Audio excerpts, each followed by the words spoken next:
ازيكم يا جماعه. حابب ادردش معاكم النهارده عن دوالي الخصيه. احنا كنا عملنا جزء اولاني، ممكن حضراتكم ترجعوا تشوفوه لان هو جزء مهم جدا. كنا اتكلمنا فيه عن الدوالي وسببها وبتحصل ازاي وامتى عالجها وطرق علاجها.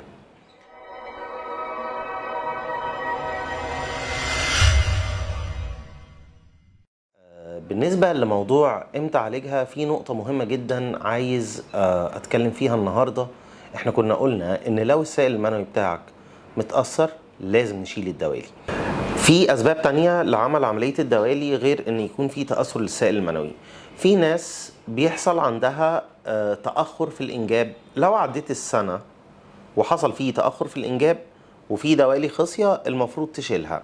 هنا برضو عايزة أدي مثل بسيط جدا. دلوقتي احنا هنا عندي في الدور السابع، لو وقفت من عندي في البلكونة أنا وإنت عشان ننقي فريق كورة، تمام؟ لقينا اللي ماشي في الشارع ماشي كويس، وفي ناس قاعد على الرصيف مش قادر يمشي، واحد ماشي على كرسي بعجل، واحد ماشي بعكاز، واحد مرمي على الأرض، واحد طالع يجري بيمارس الرياضة. ساعتها أنا بقول هنا إن أنا هستثني اللي مرمي على الأرض واللي ماشي بكرسي بعجل واللي ماشي بعكاز، كل ده مش هينفع. اللي هقدر أخدهم وأقول دول يمكن ينفعوا يلعبوا كورة في الفريق اللي أنا هعمله، هما اللي ماشي كويس على رجليه واللي طالع يجري في الشارع بيمارس الرياضة. بس الكلام ده أنا شايفه فوق من الدور السابع. الفكرة بقى ان انا لما اجيبهم عندي هنا، هل فعلا كلهم ينفع يلعبوا كورة؟ لا.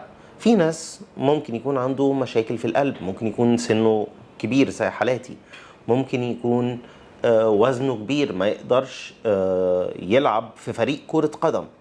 هو ده اللي انا عايز اقوله يا جماعة، ان مش معنى ان انا بصيت على السائل المنوي تحت الميكروسكوب كأني ببص عليه بالظبط من الدور العاشر كمان او الدور العشرين، ان معنى كده ان الحيوانات المنويه دي كويسه وقادره على الاخصاب.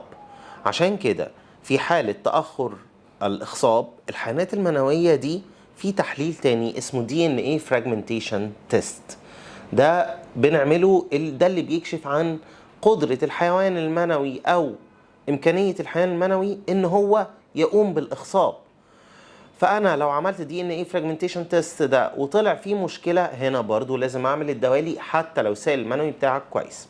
دلوقتي الجايد لاينز بتاعتنا اللي هو دستور المسالك البوليه والتناسليه بيقول ايه؟ بيقول ان انا في حاله تاخر الانجاب فتره طويله بدون اي سبب، او فشل زي الحقن المجهري، تمام، او في ان الدي ان اي فراجمنتيشن تيست بتاعي في مشكله ساعتها، او في نقطة مهمة كمان أنا كنت هنساها، ودي من أهم النقط: الإجهاض المتكرر recurrent pregnancy loss. في حالة وجود إجهاض متكرر بدون وجود عائق عند المدام، عند السيدة نفسها، إن هي ما عندهاش أسباب صحية تؤدي للإجهاض المتكرر ده، ساعتها لازم أشيل الدوالي.